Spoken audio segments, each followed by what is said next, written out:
Okay, great. Good Yontiv, everybody. Good Yontiv. Beautiful, beautiful day out there today. Beautiful.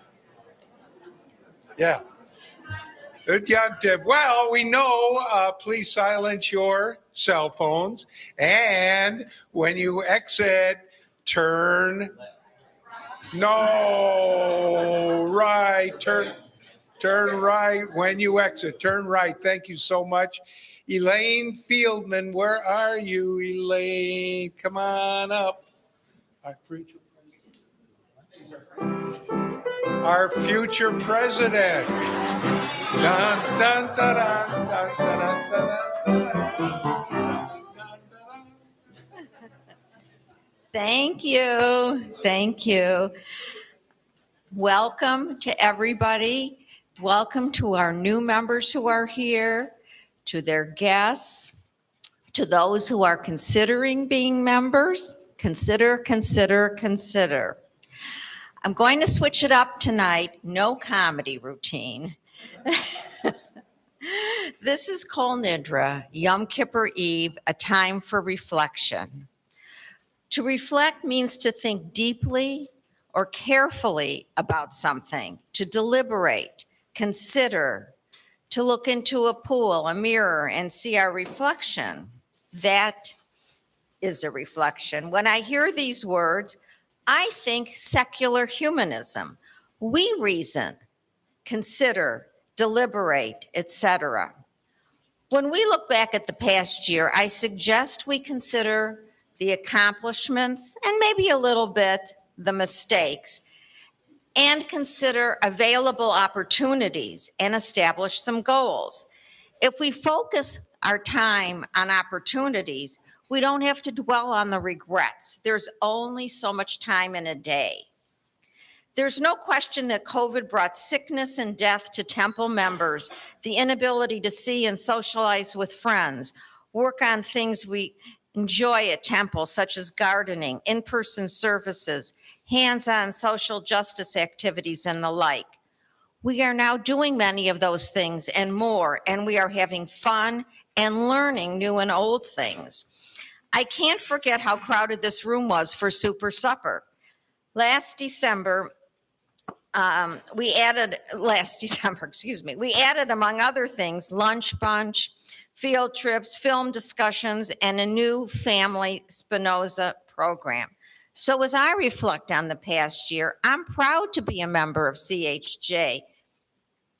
The values we adhere to and all that we do for the temple community and the greater community. I'm not suggesting that temple consume your life. Some of you know that I participated in competitive pro-am ballroom dancing until COVID came. When I was beginning in this new activity, the studio owners put on the full court press. They came up with all sorts of ideas to make everything about dance and their studio. They wanted me to host dance parties at my house, go on dance trips because I like to travel, etc. I love to dance and compete and continue to do so, but the other stuff, not so much. So I get it. Temple isn't and should not be your entire life. If it were, What would you bring to the temple table? One reason that our temple is so lively and interesting is that our members bring their experiences with them and enrich others. That's why we have a Spinoza program that recognizes that the 21st century family is different from the 20th century family. So pick and choose your involvement with temple, but please choose and look for opportunities that fit your interests and your skills. In considering opportunities, one thing has been on my mind. I think we can rethink a little bit about taking care of each other. In May, the Biden administration, through the Surgeon General, laid out a framework to tackle loneliness. I'm not going to summarize the framework, just some statistics and research conclusions. In recent years, even before COVID, according to this report, 1 in 2 adults in the US reported experiencing loneliness. It does seem like a lot of people, 50%. But even if it's high, and even if it's 1 in 5 people, that's 20%. Just this weekend, I had a conversation with someone I'm very close to. She's fearful that she's facing a 4th cancer diagnosis. 4 unrelated cancers. At the end of the conversation, she said, I guess I'm just lonely. Loneliness and isolation are linked to sleep problems, inflammation, immune changes in younger adults. In older folks, loneliness is tied to pain, insomnia, depression, anxiety, and shorter lifespan.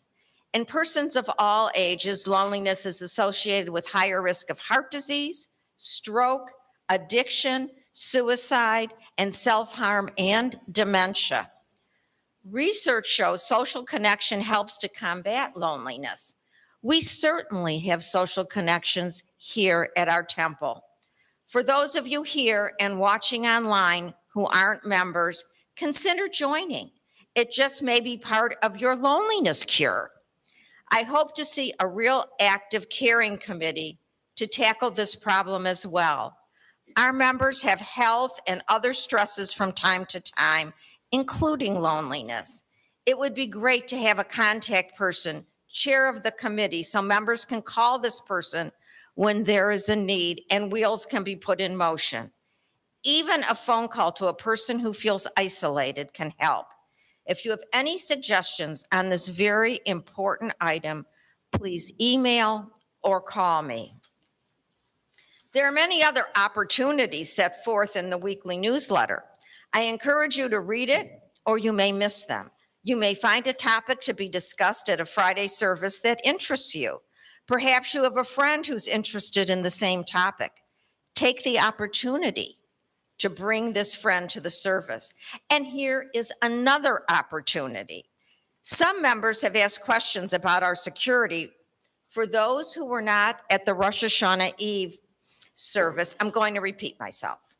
Some temple employees and officers have had security training. That is, of course, helpful, but only to the extent they can answer questions and take action if they are present when a situation arises.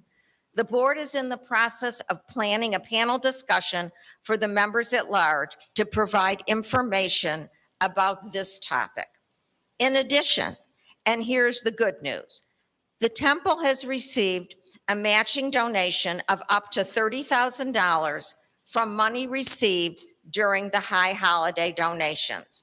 This money, which could be as much as $60,000 when combined with your donations, will be used first to purchase and install a state-of-the-art security system, including cameras, detection devices, and monitors, and second, toward improving the temple sound system.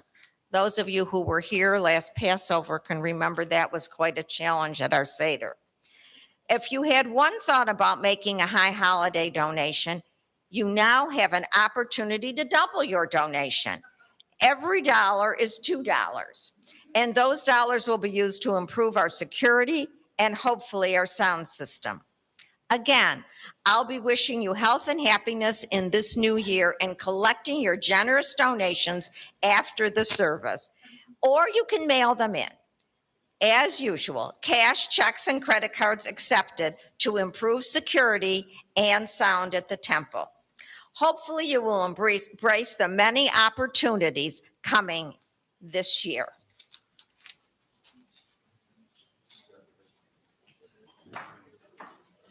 Thank you, Elaine. And thank you, a little shock there. And thank you all for coming tonight. Chag Sameach, Good Shantif. I want to acknowledge our readers this evening. And before I do that, I want to talk about a couple of quick upcoming programs. Next Friday night, we're hoping to be out in our courtyard around our sukkah as we celebrate Sukkot at 6 o'clock on Friday night. No charge, it's a potluck dinner. So I hope you'll consider joining us. At the end of October, we're going to have our very first all-congregation Shabbat dinner and sing-along. Zmira session for those of you from traditional backgrounds. It should be a lot of fun. Also, free to anybody who comes. And I think it's going to be a wonderful occasion. Check the newsletter. There is so much happening now. It's just amazing the number of groups that have been forming. We're a small congregation, and our level of activity is amazing. Our readers tonight are Bobby Slade, Rabbi Miriam Jarris, Berta Gardone and Jessica Rose Gardone, Lonnie Fleischer, Bruce Hillenberg, Mary Monahan, Sheila Glass, and Elaine Fieldman. And in just a few moments, Kathy Radner and her family will light candles. Not just yet, but we're going to begin first on page 1 as we begin to reflect on the theme of our day. One more atonement day has come, all pretense gone. Naked heart revealed to the hiding self. We stand on the ground between the day that was and the one that must be. We tremble. At what did we aim?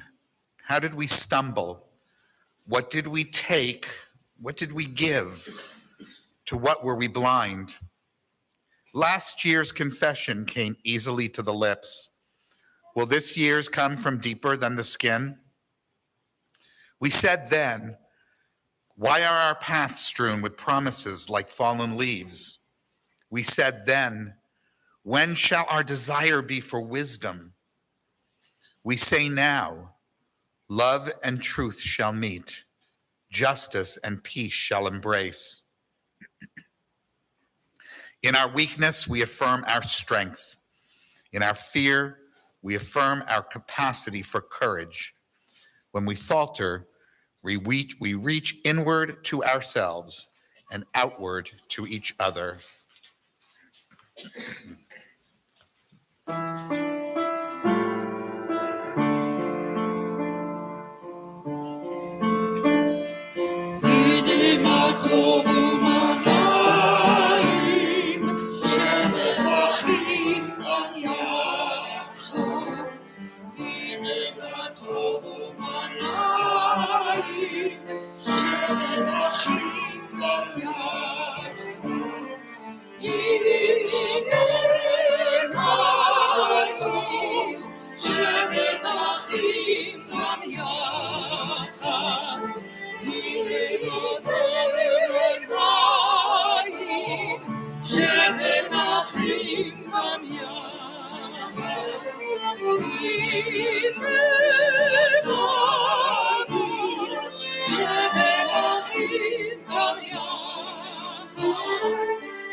On this Kol Nidre night, enshrined in the long memories of our people, we stand united with generations past.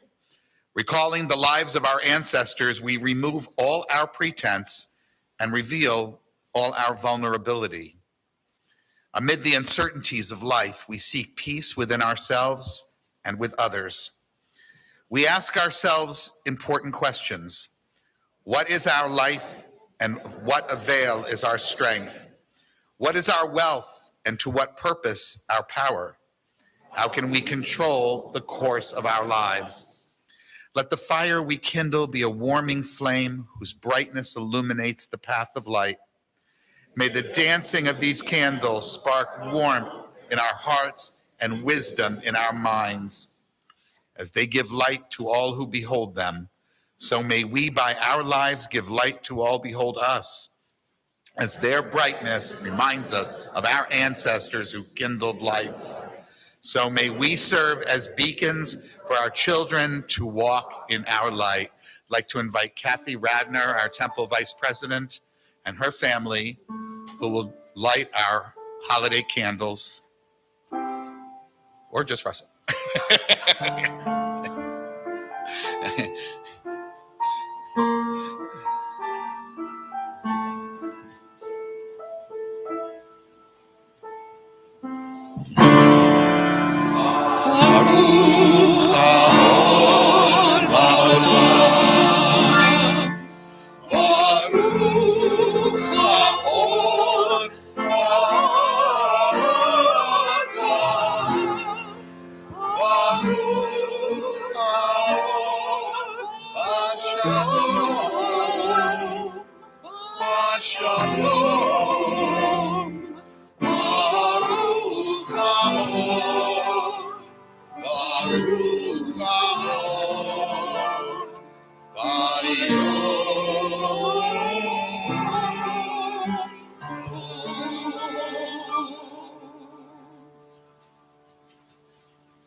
May our lives and the lives of all people be brightened with good health, prosperity, freedom, and peace.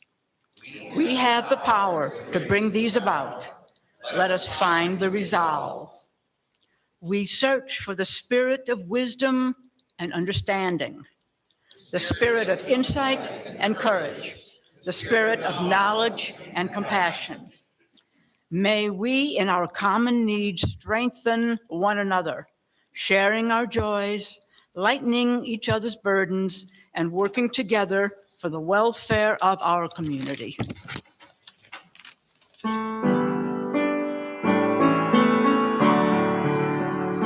Let us light these lights and see our way to joy, and let us say Simcha. Let us light these lights and see our way to joy, and let us say Simcha. Let us light these lights and see our way to love, and let us say Ahavah. Let us light these lights and see our way to love, and let us say Ahavah. Let us light these lights and see our way to peace, and let us say Shalom. Let us light these lights and see our way to peace, and let us say Shalom.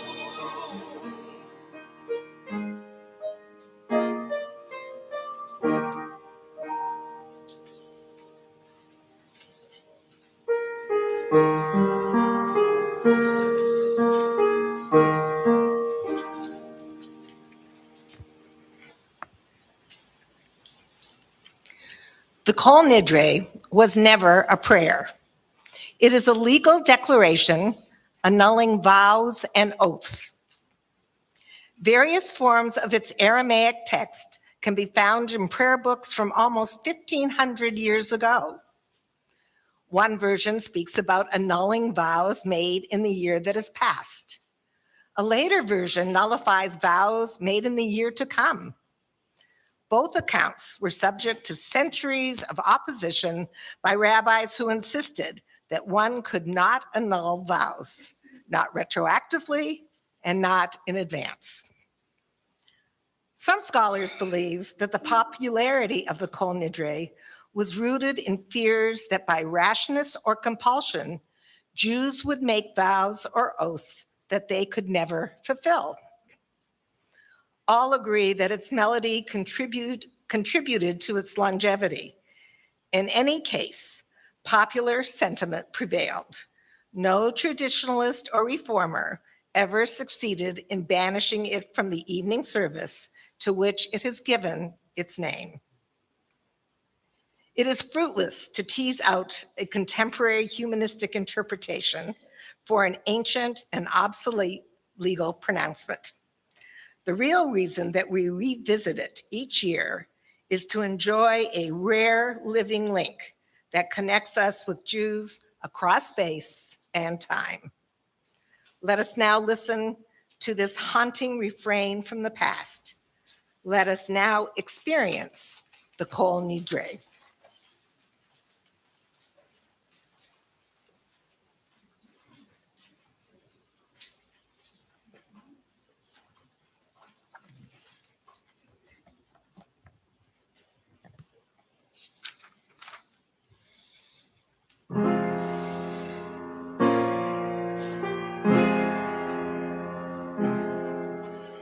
Kol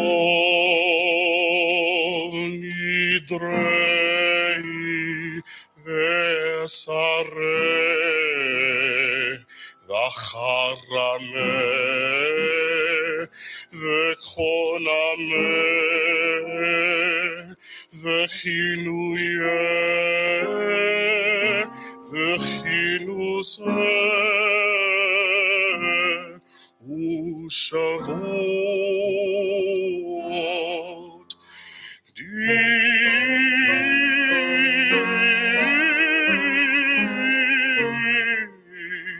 Darna Udistana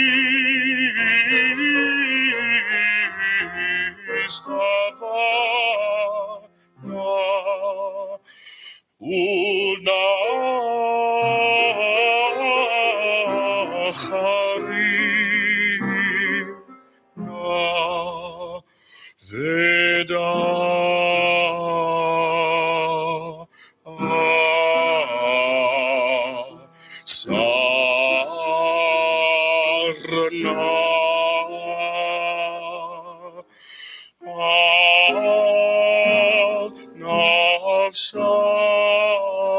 Nafshadana Yom Kippurim Zeh Ad Yom Kippurim Haba Alenu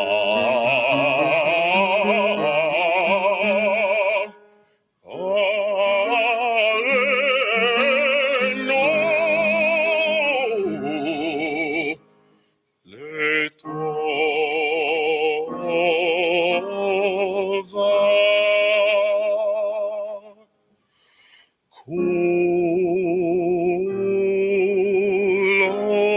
Kulon Icharana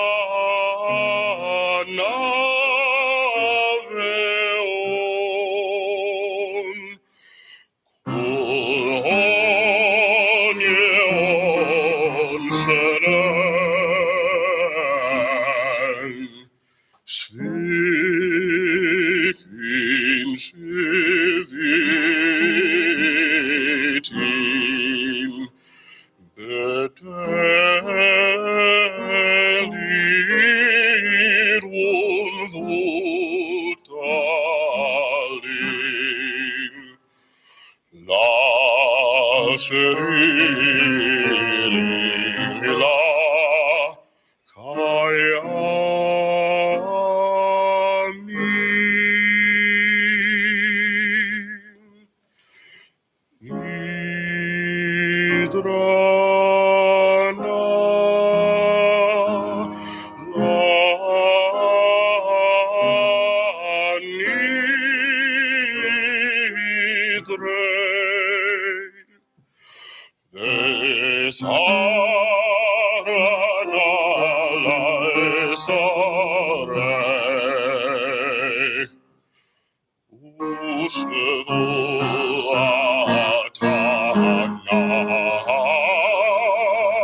Thank you for bringing that ancient piece of music to life for us.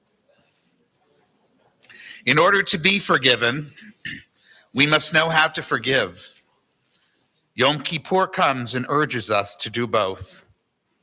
I hereby forgive whoever has hurt me, whoever has done me any wrong, whether deliberately or inadvertently, whether by word or by deed.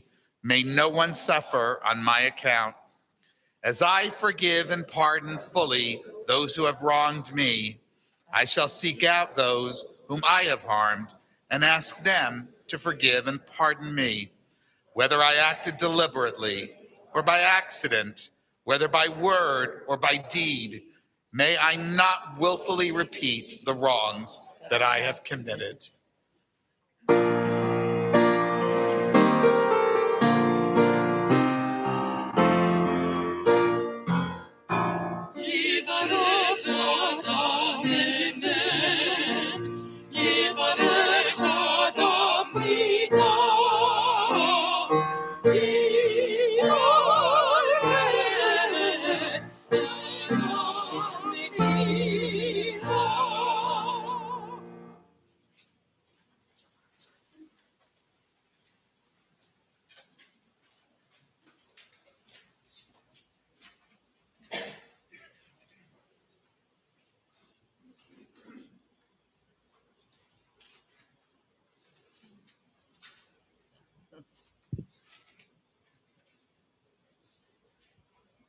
On this day of atonement, we will not seek to escape responsibility for our own selves. Thank you. We will not fault parents, siblings, or childhood traumas.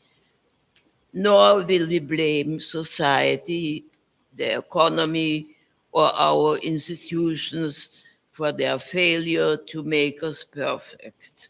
We are free. We are not free to do anything we want, but we have obligations to others. We are not free to be anyone we wish, for we are influenced by others.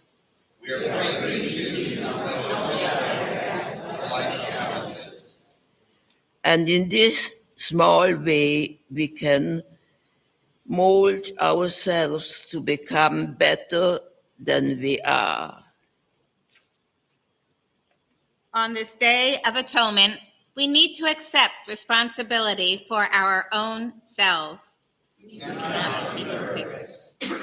We cannot be continuously happy and successful, or always popular or healthy. We seek only to be a little kinder, braver, and more patient. To perform more acts of love and kindness. To share more and joy of others. To be at one with ourselves, with our values, and with our dreams.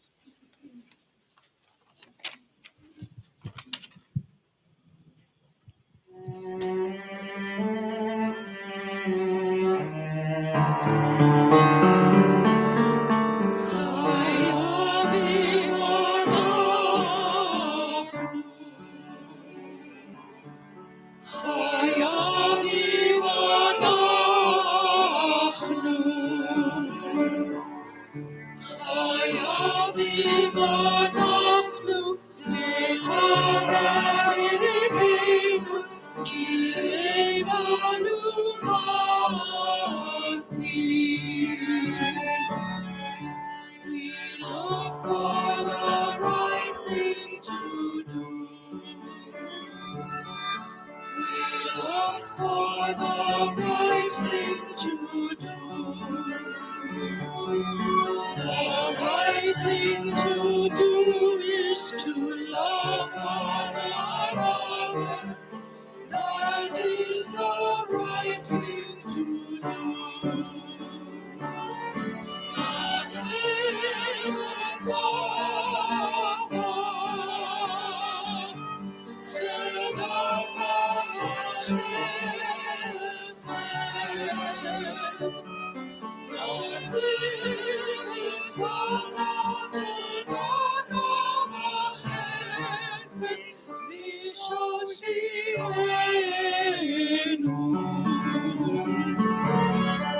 Nasemet Zava, Tzedakah v'chesed.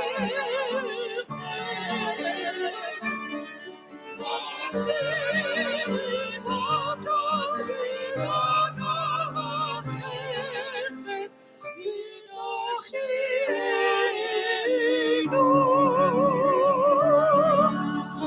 Chayavim אנחנו. חייבים אנחנו. חייבים אנחנו לטהר ליבנו, כי יש בנו מעשים.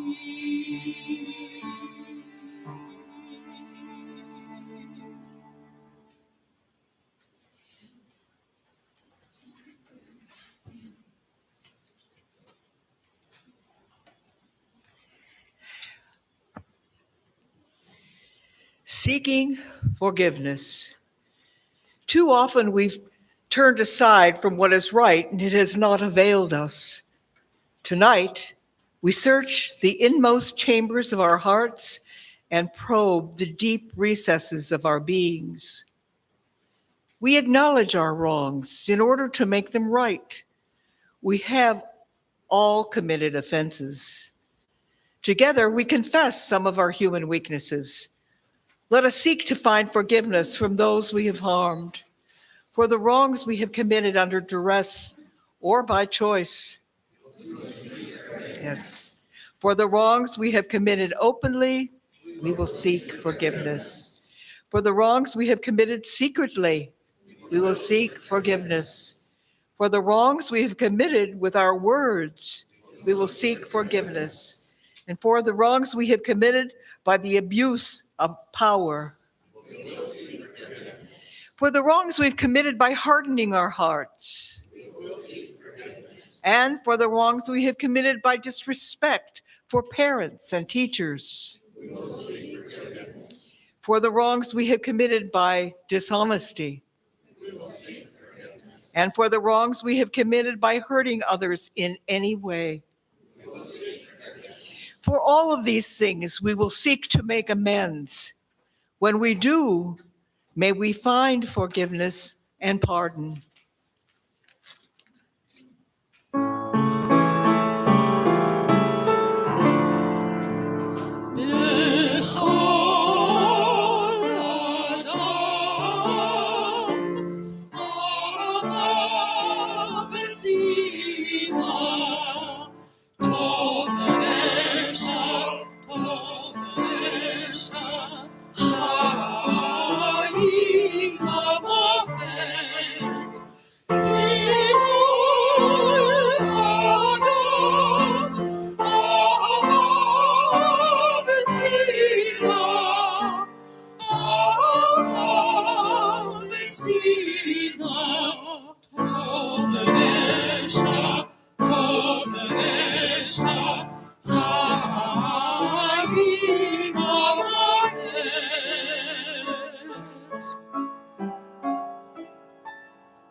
Our misdeeds constitute a veritable alphabet of unethical behavior, The offense of arrogance, bigotry, and cynicism, of deceit and egotism, flattery and greed, injustice and jealousy. Some of us kept grudges, were liars, malicious, or narrow-minded. Others were obstinate or possessive, quarrelsome, rancorous, or selfish. There was violence, weakness of will, xenophobia. We yielded to temptation and were zealous for questionable ends.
Responsibility.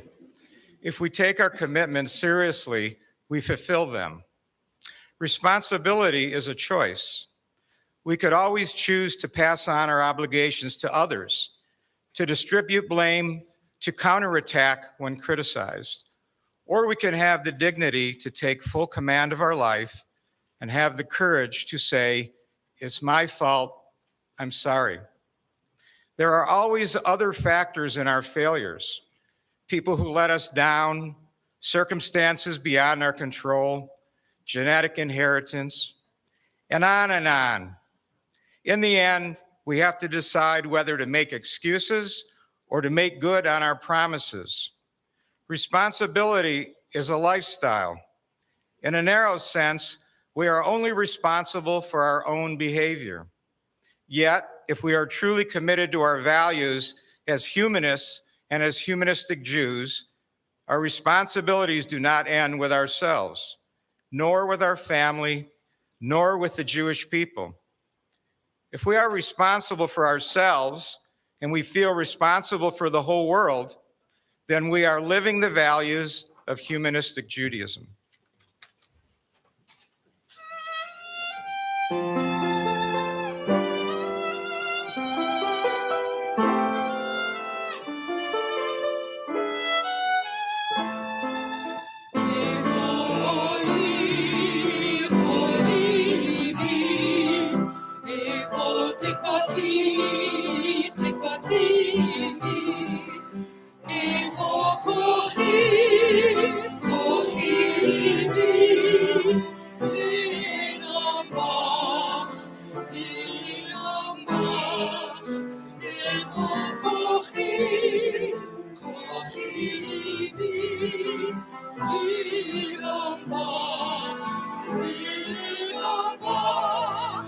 Where is my light? My light is in thee.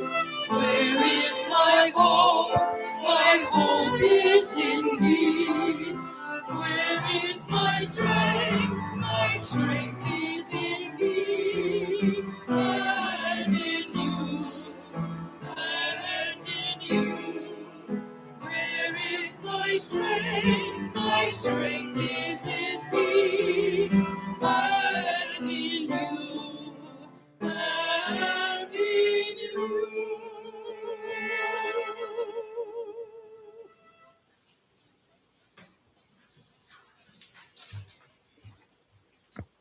When you talk about or reflect upon some bad deed that you have done, you are in danger of becoming a captive of that deed. Your thoughts become obsessed and you become what you think. This will prevent you from turning, for your spirit will coarsen, your heart grow infirm, and in addition, melancholy may disable you. After all, If you stir mud this way or that, it is still mud. What is the use of weighing and measuring our transgressions? In the time that I am brooding on this, I could be stringing pearls for the joy of the world. The psalmist wrote, "Depart from evil and do good. Turn wholly from evil. Do not brood about it and do good. You have done wrong, then balance it by doing right."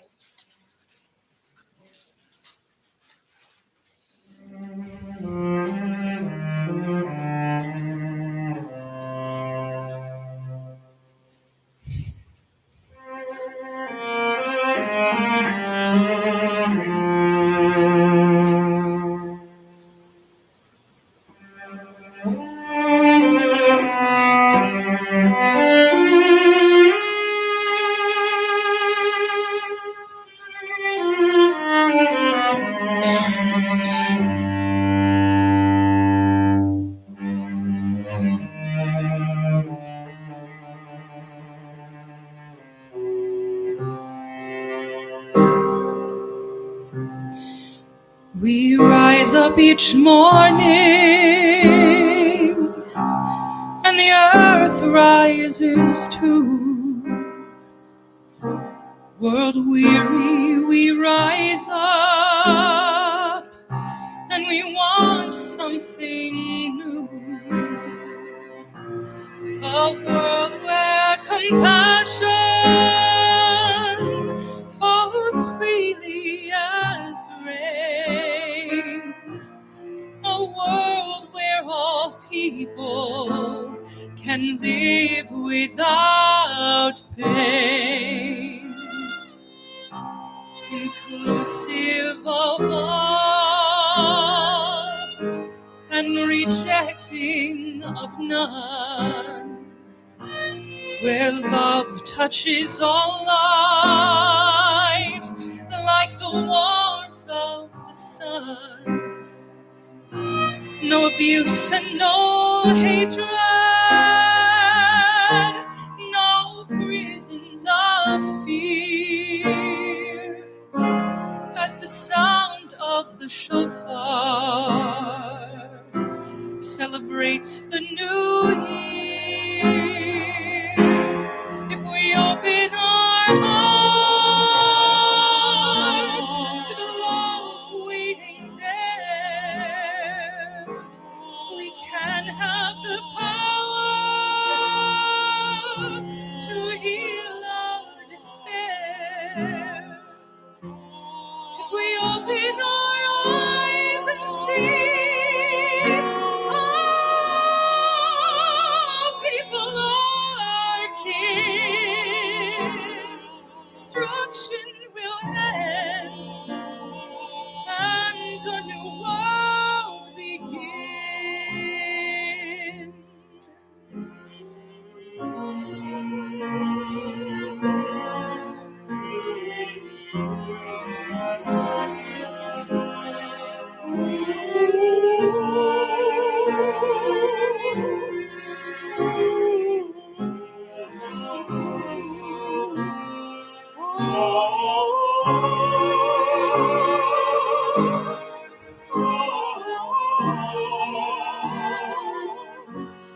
If we open our hearts, if we open our eyes, if we open our minds, a world without sorrow,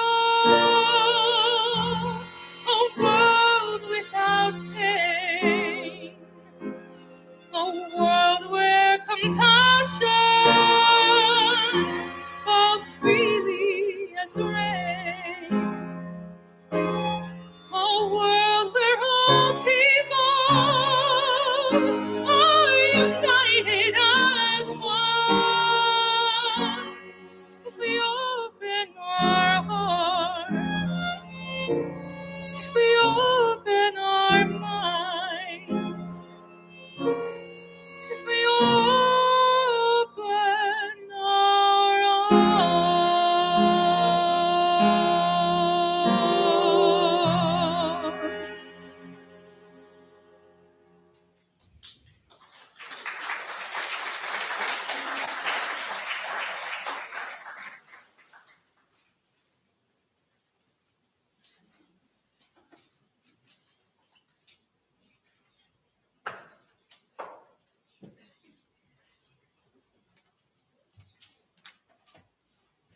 peace. We seek peace, the most precious gift we can bestow upon ourselves. May we find the will to proclaim its message to all the peoples of the earth. May our country strive to be a stronghold of peace and its advocate among the nations. May contentment reign within its borders, health and happiness within its homes. May we strengthen the bonds of friendship among the inhabitants of all lands, and may the love of humanity permeate every home and every heart. May we labor for righteousness, and in so doing, author a new book of life, blessing, and peace. For we alone are the source of peace.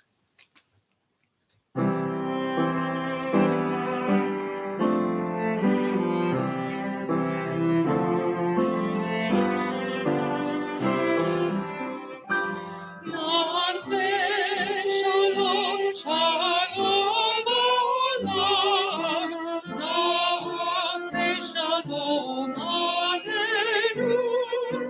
V'al kol ha'olam ve'imru shalom. Na'aseh shalom aleinu.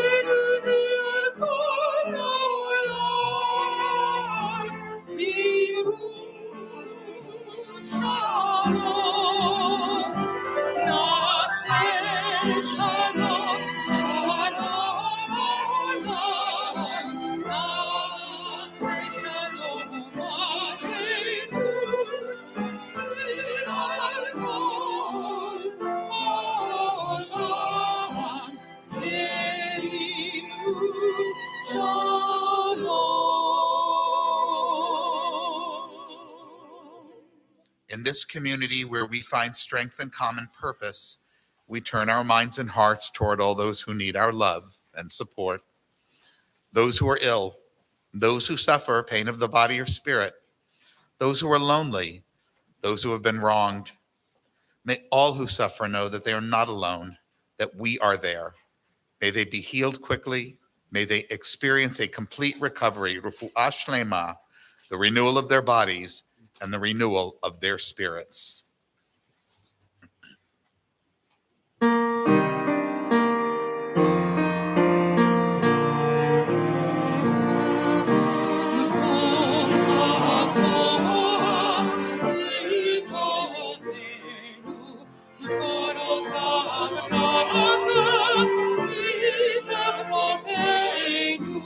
May the source of strength that dwells so deep within us help us find the courage to make our lives a blessing, and let us say Shalom.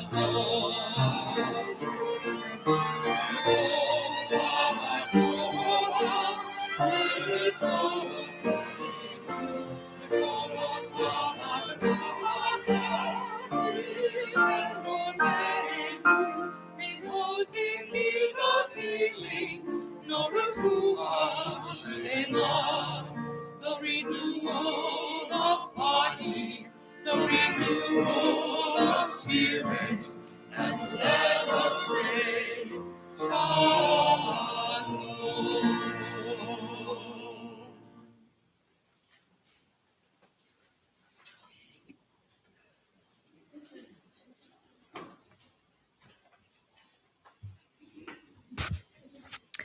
There are stars whose radiance reaches the earth only when they themselves are extinguished and are no more.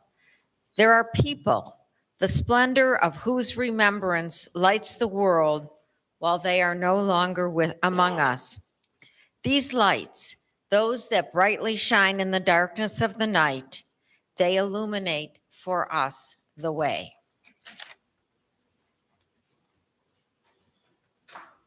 Our thoughts turn to those who are no longer with us, our own loved ones, those whom our friends and neighbors have lost, the martyrs of our people whose graves are unmarked, and those of every people and nation whose lives have been a blessing to humanity.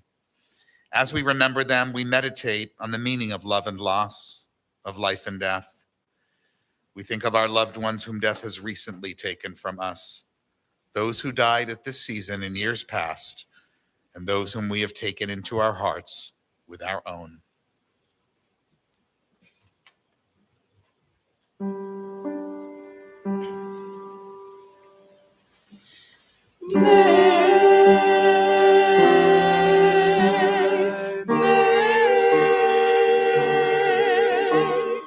May the memory of good people bless our days.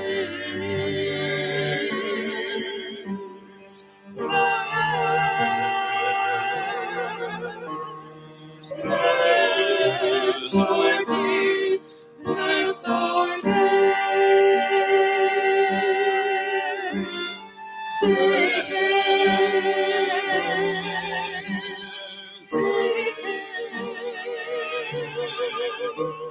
Sept tzadikim livracha, livracha.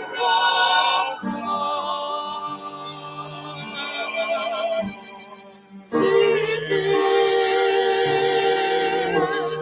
tzadikim livracha.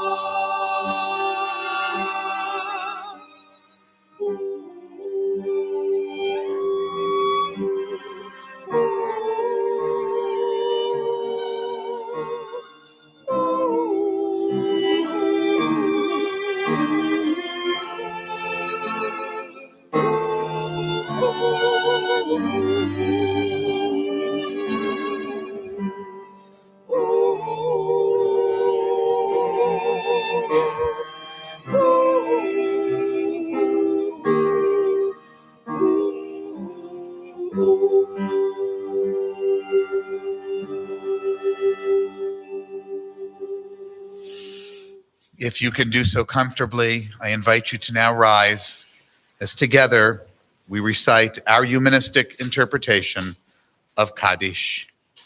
Nit gadal v'nit kadash beruach ha'adam. Let us dignify and ennoble all people in the spirit of our shared humanity. Let us acclaim the preciousness of life. Let us show gratitude for life by approaching it with reverence. Let us embrace the whole world, even as we wrestle with its parts. Let us each in our own way take up our share in serving the world and seeking truth.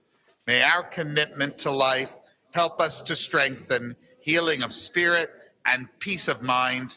May peace and justice permeate and comfort the house of Israel and all those who dwell on earth. And let us say, Ken Yehi, may it be so. Joseph.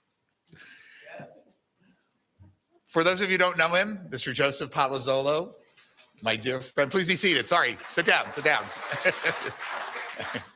My friend and our wonderful music director, who also arranged all of these pieces anew for us tonight. He is amazing in many ways.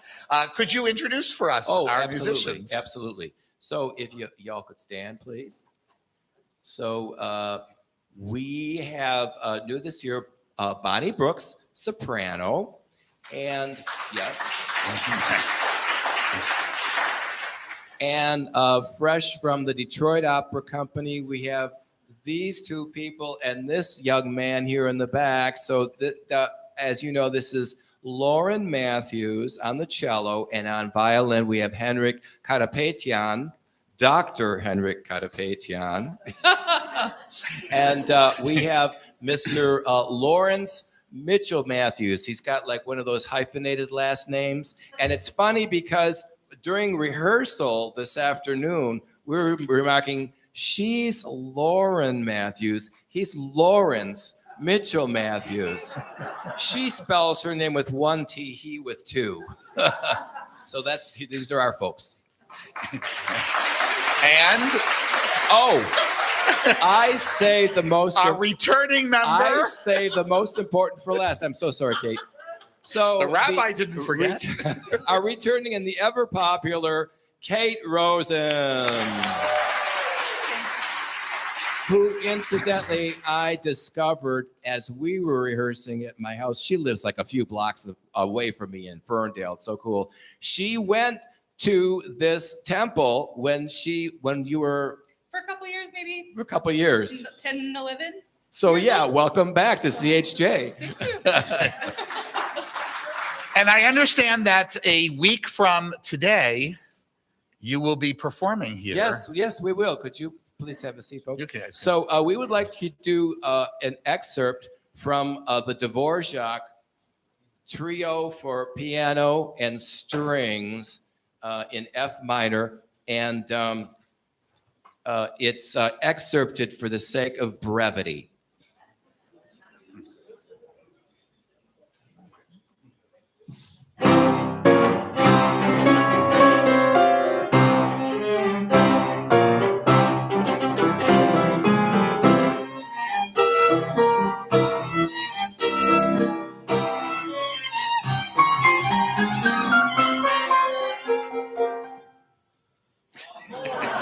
So if I'll do the ad because I'm going to get the time right this time. Yes. If you would like to hear more we're of this gonna- magnificent piano So trio, that's just 7 seconds because that's what the rabbi That's what we said. agreed on. Don't go on too long. So it's going to be next Sunday afternoon, October the 1st, 3:00 p.m. Tickets 3 are o'clock. available at the We're door. confirming 3 o'clock. 3 o'clock in the sanctuary. And we have wonderful acoustics in there too, so please come. $25 at the door. Thank you. Yes. And now we're going to a little change of pace. Yes. Apropos my talk in a few moments, you'll be performing Yes. together. Okay, so it's the theme is shame, right? Dimensions of shame. The dimensions of shame. So this is from that wonderful musical, The Greatest Showman. And it's called This Is Me. And that's where all the freaks come together and sing, this is me, like we're here, get used to it.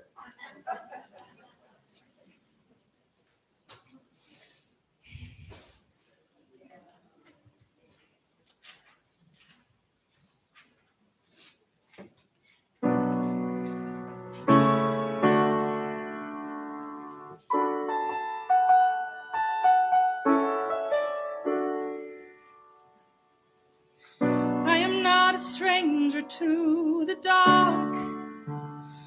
Hide away, they say, 'cause we don't want your broken parts. I've learned to be ashamed of all my scars. Run away, they say, no one will love you as you are. But I won't let them break me down to dust. I know that there's a place for us, for we are glorious.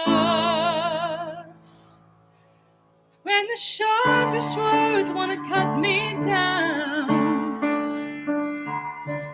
gonna send a flood, gonna drown them out. I am brave, I am bruised, I am who I'm meant to be. This is me, look out, 'cause here I come. And I'm marching on to the beat I drum. I'm not scared to be seen, I make no apologies. This is me.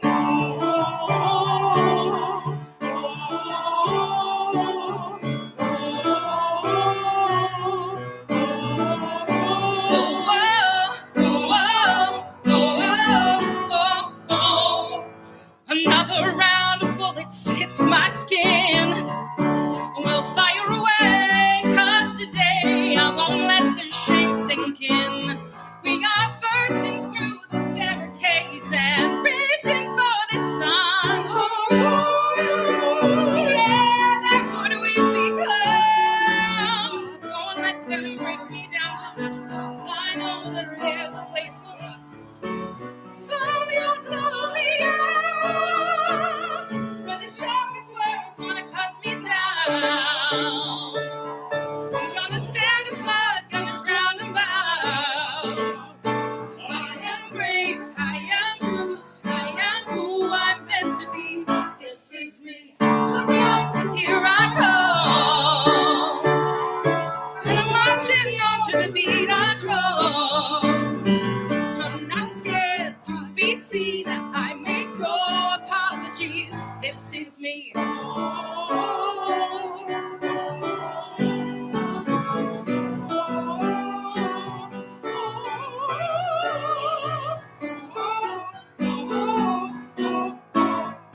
around. Gonna send a flood, gonna drown her out. This is brave, this is bruised, this is who I'm meant to be. This is me. Look out, 'cause here I come. Look out, 'cause here I come.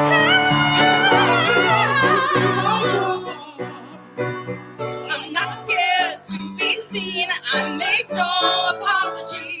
This is me.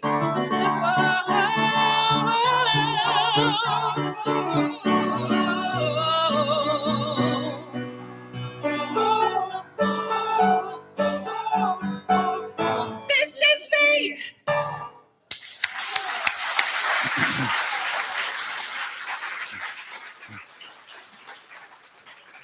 Give you guys a minute to go take a breath and a glass of water.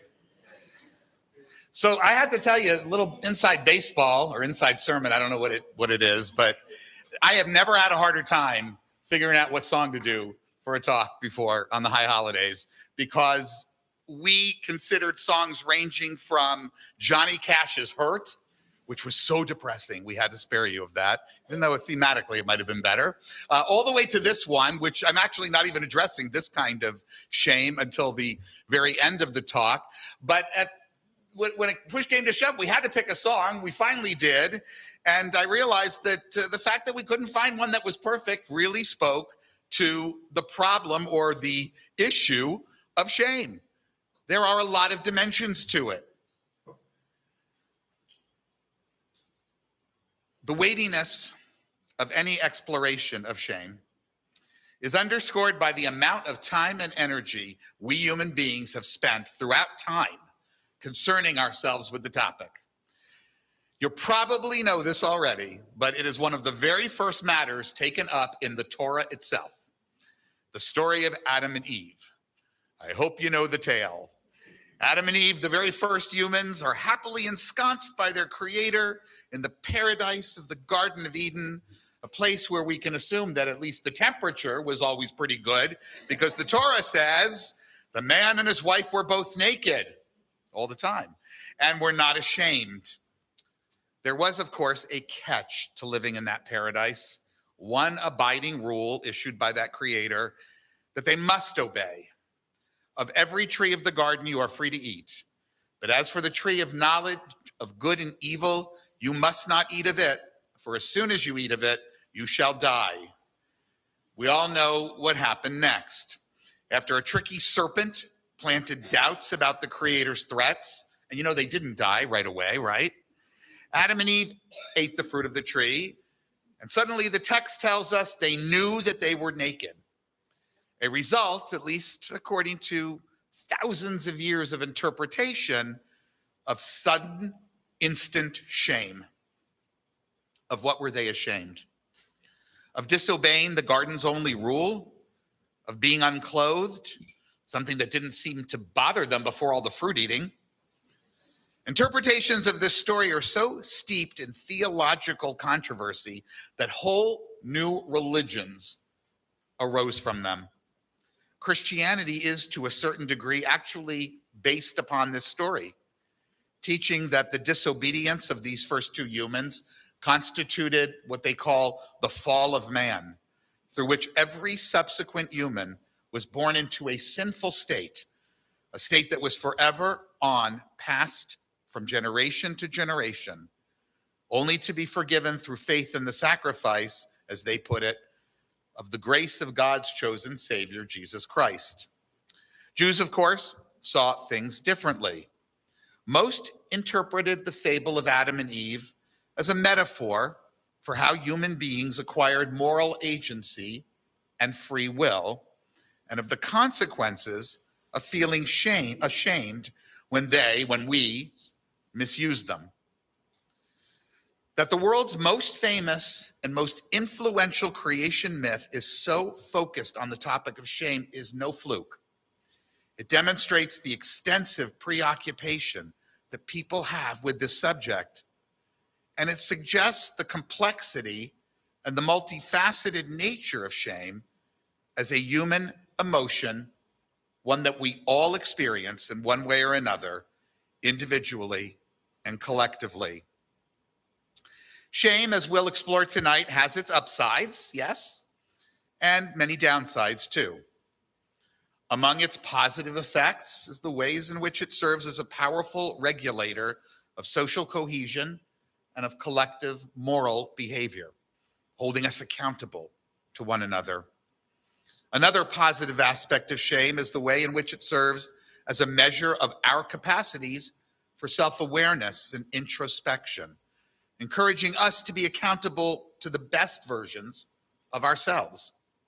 Tonight we'll talk about several of them, but we'll also explore negative aspects of shame, with a look at what happens when shame is transformed from a useful and constructive emotion into negative self-perceptions, self and outside judgments, internalized and externalized beliefs that hinder our ability to love and connect to one another. I began with the story of Adam's and Eve's shame in order to emphasize just how significant the whole topic has been for quite a long time. But while ancient mythology can help us to appreciate the weightiness of certain existential phenomena, in this case, that ancient people obviously experience shame much as we do, only modern science can offer explanations for its origins in the human species. For answers to these kinds of questions, we turn away from traditions in favor of academic theory, namely the field, and some of you have heard me talk about this on many previous holidays, called evolutionary psychology. If you're unfamiliar with it, the study of evolutionary psychology is a related but perhaps less established branch of evolutionary biology, maybe a little bit closer to anthropological sociology, if some of you remember that course from college. Regardless, while somewhat speculative, it still offers important rational insights into why we humans are the way that we are. Just as we do when evaluating biological features of different organisms, evolutionary psychology encourages us to ask questions about our behaviors. So if we're hoping to better understand both the utility and drawbacks of shame, we must also ask that evolutionary question. What role, and there must have been one, did shame play in the survival of our species? Okay, so now erase from your mind mythologies about Adam and Eve and the Garden of Eden, and imagine instead a more realistic past. Some considerably more hirsute ancestors of ours. They would undoubtedly have lived in Africa, the birthplace of all hominids. They would have been hunter-gatherers, and they would have been highly social and completely interdependent in almost every way. Imagine now that these nascent humans are experiencing a shortage of food. Maybe there's a drought or something else that's affecting their success at hunting and foraging. What would these people as individuals do to survive? Some might feel that satisfying their personal hunger, seeking their own survival, was perhaps the most important goal, one that could only be guaranteed by, say, secretly pilfering the sparse communal rations. It might work. They might get away with it. But what if they don't? On what calculation would our ancestors decide between ongoing hunger and possible death on the one hand, and being discovered on the other hand? Our modern calculation might include the possibility of being punished, but in their social reality, discovery might be far worse than that. It would probably, quite likely, lead to their total devaluation as members of the social group, even expulsion. Not a great strategy for survival.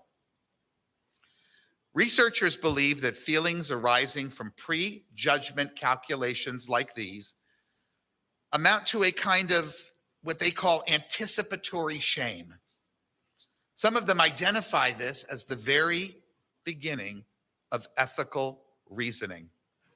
As one scholar points out, the feeling of shame evolved into an internal signal, pulling us away from acts that would jeopardize how much other people value our welfare, continuing Shame takes the hypothetical future disapproval of others and fashions it into a precisely calibrated instrument of personal torment that looms the closer the act gets to commission, to doing the thing, with all the risks of discovery, of being caught.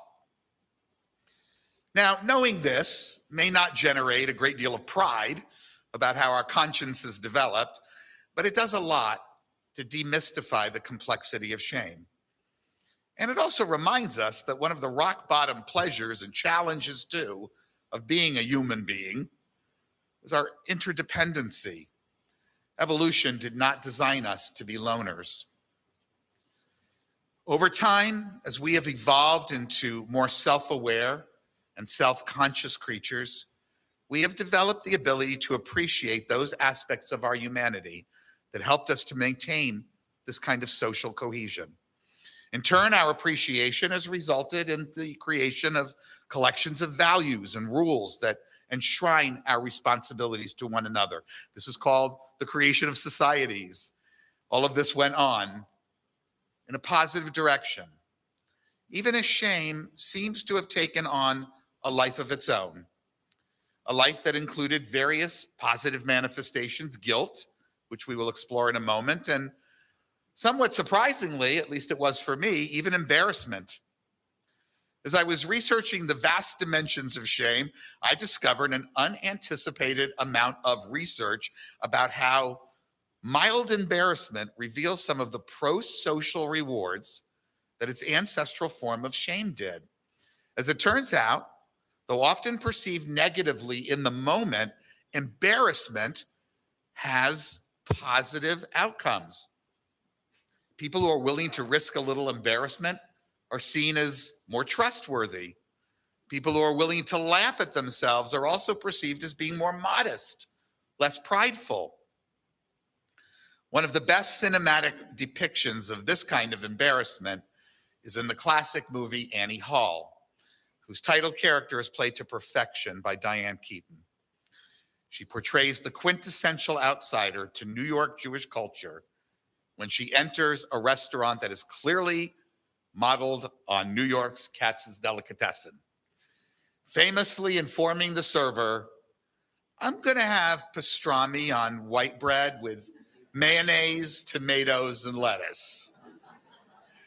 Now, the movie doesn't quite record the degree of embarrassment she did or didn't experience, but Milton Berle once said, anytime a person goes into a delicatessen and orders a pastrami on white bread, somewhere a Jew dies. In any case, the joke, the scenario, the embarrassment endears her character to the audience, just as in real life, such a potentially embarrassing situation might do. So mild embarrassment is a reminder that there are aspects of shame that serve important purposes.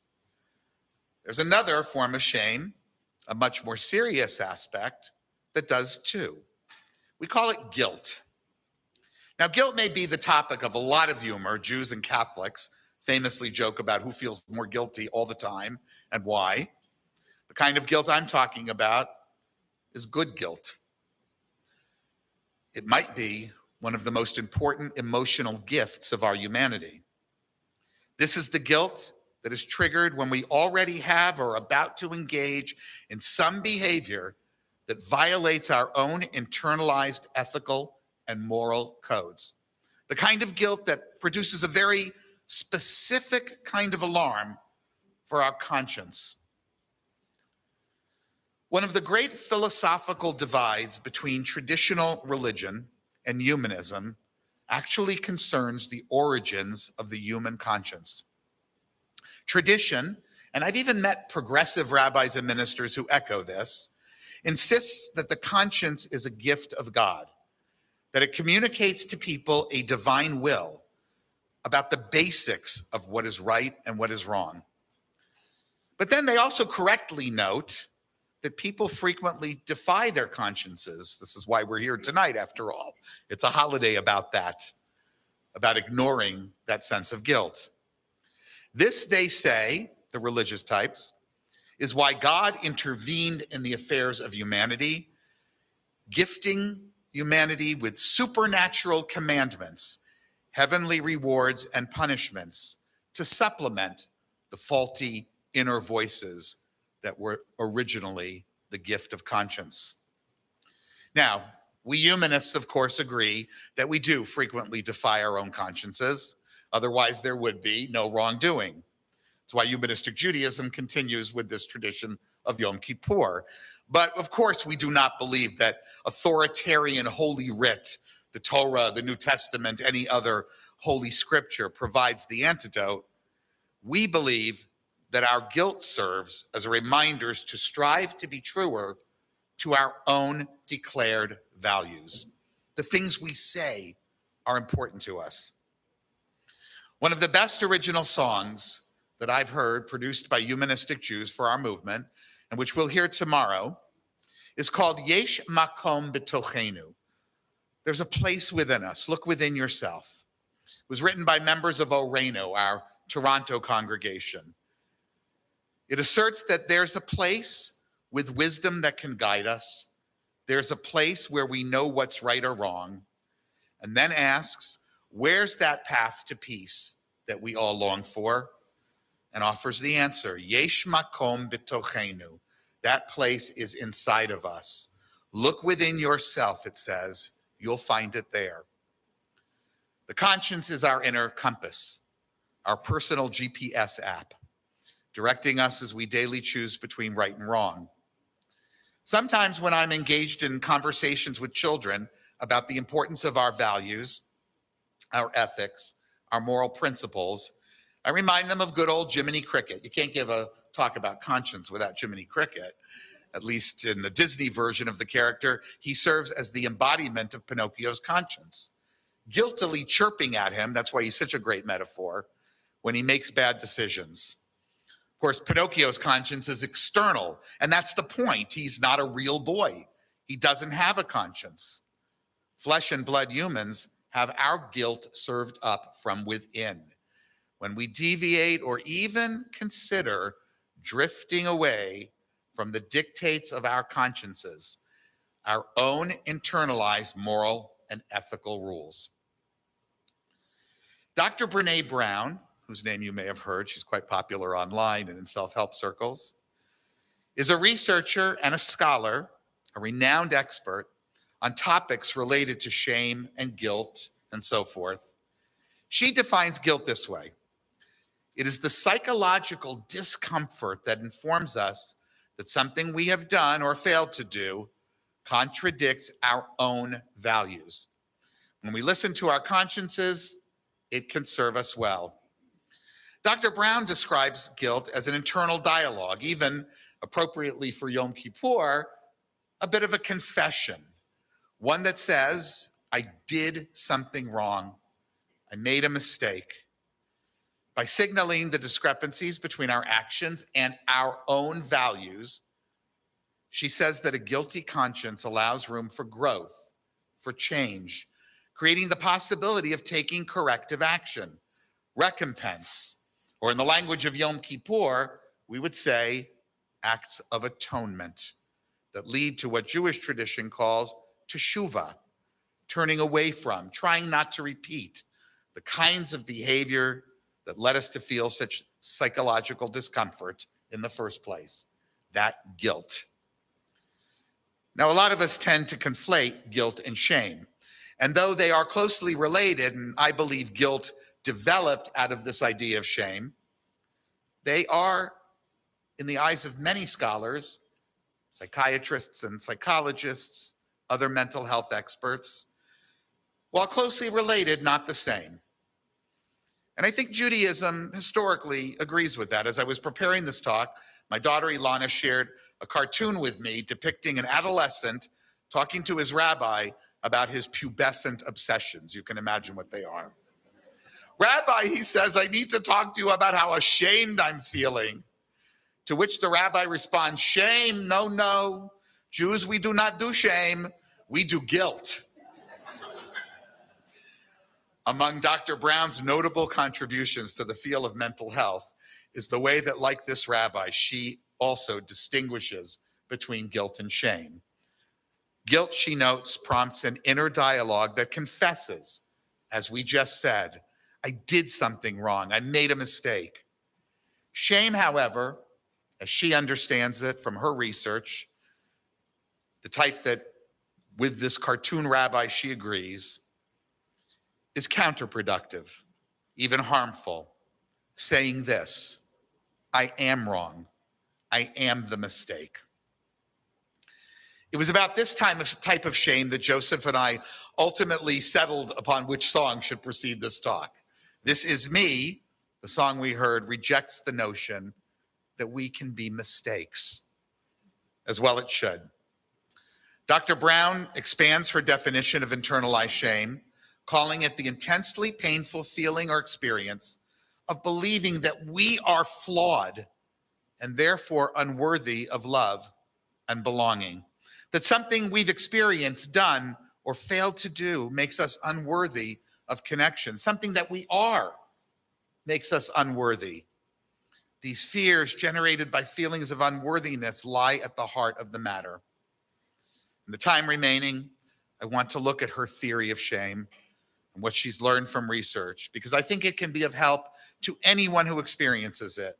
Because I also believe that on one level or another, whether long range or even just fleetingly, we all do. At the heart of her research lies the very humanistic idea that all people are biologically, cognitively, and physically social creatures. That's how I said it all started in the first place. As she puts it, we are literally wired to connect. But she takes the idea even further, identifying the most crucial glue of our connections, love. Love that creates a sense of real belonging. These are what hold us together. So powerful is this social glue to our sense of well-being, our mental health, that those who suffer, and Elaine referred to this at the beginning when she greeted you, those who suffer from loneliness or any kind of lack of love, any real sense of belonging, frequently experience immeasurable suffering, even physical illness of the type she described. In this way, it seems that the emotions of shame, which first evolved to help us hold all of us together, kind of perhaps developed a bit of a dark side when we let it take over our self-image. It's a dark side that poses one of the greatest barriers to connectedness, depriving us too often of the experiences of love and true belonging, sending us messages that we are unworthy of those things, undeserving of them. As she puts it, shame is, at the bottom line, the fear of disconnection. The fear that something we've done or failed to do, this fear that some ideal that we've not lived up to, some goal we've not accomplished, some part of us that just is, makes us unworthy of connection. How exactly does an otherwise powerfully helpful emotion like shame get twisted into this internal generator of unworthiness? Well, for a complete understanding, I'll refer you to our many TED Talks and lectures and books. Suffice it to say for now that many sources of these kinds of shame really are products of modernity, issues that have only recently emerged in the recent past. Those that I've chosen to highlight are the ones that I frequently see in my own work or in my own life, with which you are invited to either identify or, if you don't, empathize with. For some, too many these days, shame might revolve around issues of substance abuse or addiction, whether of their own or of someone they love. I know many of us have such people or are those people in other lives. We also know that issues of mental health in our own loved ones and in ourselves can be sources of shame, something that we hide. Like addiction and mental health, other widespread societal expectations can generate the kind of shame that creates barriers to love and connection. Dr. Brown points out many of the ways that our society's idealized standards of beauty generate shameful internal dialogues about body's appearance or weight. Watching a program the other night where a woman said to the young man who was so upset that his daughter had these issues. Son, every woman has these issues. Our society has set it up this way. When it comes to weight, I'm sure you know, I can relate to that one. We all have something. There are cultural, societal expectations. These include financial and work-related issues, issues of status, earnings, and so forth. Gender-based expectations, the enormous, enormous burden that society places upon working mothers or on men who fail to meet cultural expectations of masculinity. Older parents that I meet frequently feel a sense of shame that the relationships with their children did not go as they had hoped, or that they were unable to help their families as much as they wanted to, financially or in other ways, or conversely, that they became or feel that they are becoming a burden to their loved ones. Internalized shame can result in people hiding essential aspects of themselves. Think about the Jewish experience. It's produced no shortage of stories about people who chose to hide their Jewish identities. Think of how common it was to change names in order to avoid anti-Semitic attacks. That's a form of shame. Today, it is frequently gay and lesbian and trans people who are subjected to shaming for simply being who they are. They fear harassment or worse, disconnection from the love of family and community. So they continue to conceal themselves. This has much more severe consequences for young people, societal fixations. It is the burden of this internal shame that led the LGBTQ community to declare their pride. Why pride? When people ask me disparagingly, I'm a gay person, what do you people have to be so damn proud of? My answer is our pride is that we expelled our shame. That's why pride. In short, through its standards and expectations, our society perpetuates the kinds of shame that speak to our feelings of unworthiness, constantly reminding us of when and how we don't measure up. The good news is I believe these feelings are, at least on some level, universal, even if they do vary from person to person in intensity. And we can play a part in changing these expectations, in creating a society where people do not feel that they are the mistake, that they understand that all human beings struggle with something, and that with the advancing complexity of modern society, those somethings have multiplied.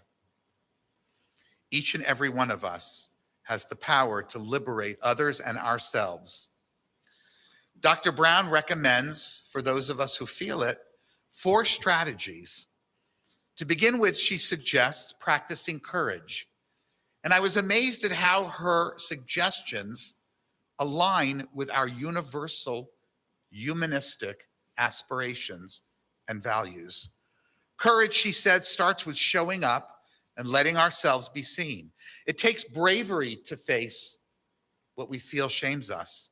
It's never easy to acknowledge or confront those feelings of inadequacy or unworthiness that we may harbor. But every single mental health expert on earth will tell you the same thing. Without facing up to them, we cannot begin to heal. Another strategy she recommends is learning to cultivate empathy, the ability to emotionally understand what other people feel, to see things from other people's points of view, to imagine ourselves in their place. Empathy, Dr. Brown says, is the most powerful connection to connection, an antidote to shame. That's because when we cultivate empathy, we're already connecting to others, already breaking through our own and others' isolation. Another strategy she offers is to embrace vulnerability. Now, this seems counterintuitive. Is not vulnerability the product of shame, the very thing that impedes connection? Yes, and that's why we must embrace it. It's connected, if you think about it, to being courageous. It takes bravery to admit what we're feeling. Dr. Brown teaches that vulnerability is not a sign of weakness. It is a sign of strength. It is a sign of courage. To embrace vulnerability means that we are willing to show up and to reveal ourselves, to be seen for who we really are, not what society or other external expectations demand us to be. The courage part comes in because when we do reveal our vulnerabilities, we know that there are no guarantees. The internet's not the only place where the trolls live. And yet it's so important in the ways that it allows us to challenge norms and scripts of unreasonable expectations, that she has called it, this kind of vulnerability, this kind of courage, the birthplace of love, of belonging and joy and courage, of empathy and creativity. Finally, as with all challenges in life, and I spoke about this just a couple of years ago, we need to develop some resilience to help us deal with shame. And our resilience begins when we recognize it, when we reach out to others, when we speak about it, when we own the stories in our lives and share them openly with even one person who might also be experiencing our struggles, or can perhaps at the very least learn to empathize with them. When we do these things, shame cannot survive in their presence. It's no coincidence that at some point during the last decade, I have delivered a high holiday sermon on almost every one of these topics, nor looking back, have any of my other humanistic colleagues avoided them. Rabbi Wein delivered a sermon or one or more on every one of these topics of empathy, of courage, of vulnerability. These are the tools of a humanistic life, and it is not a coincidence that they help us to live proudly as who we are and to share the parts of ourselves, the struggles we go through, with others. Now, shame, as I said, has served humanity in many ways.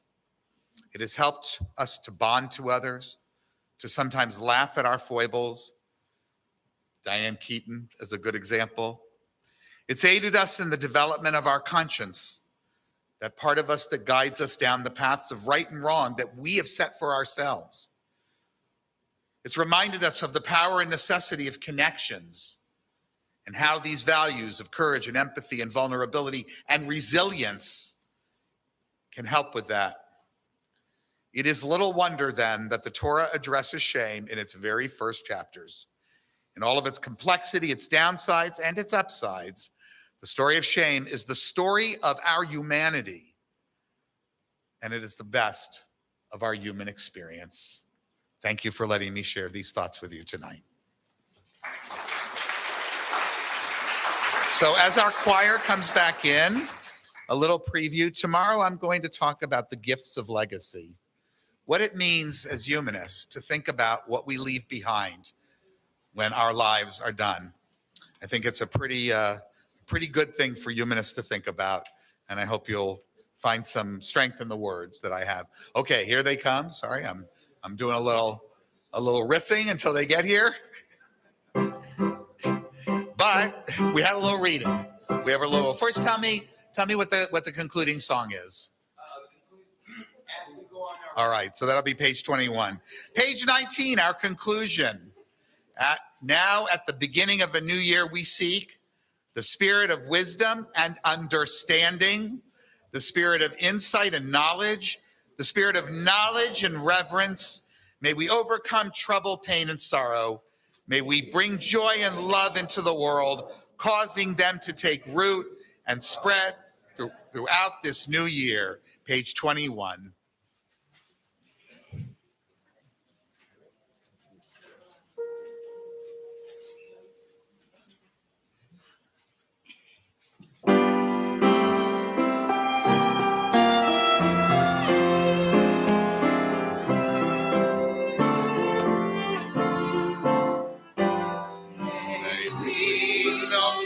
As we go on our way, may we be guided by love. we be blessed with health and joy. May this be our blessing. Shalom. Shalom. Shalom. May this be our blessing. Shalom. Shalom. Shalom. May this be our future. Shalom.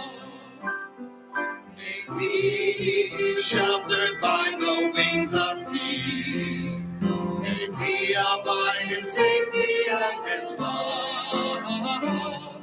May grace and compassion find their way to everyone. May this be our blessing. Shalom. Shalom. Shalom. May this be our future. Shalom.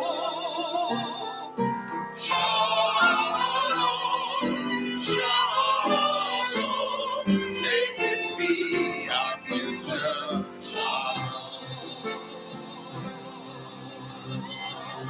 Good Jantif, everyone.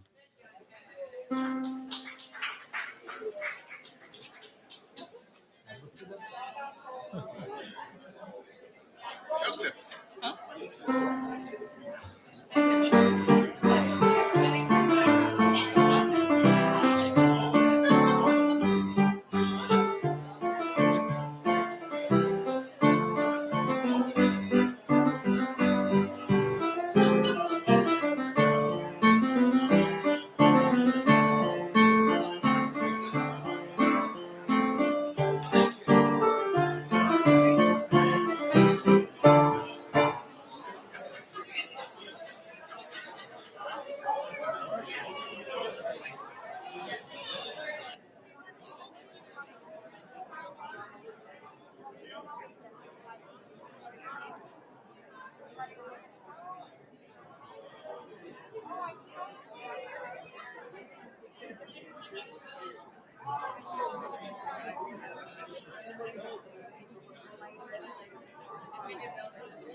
So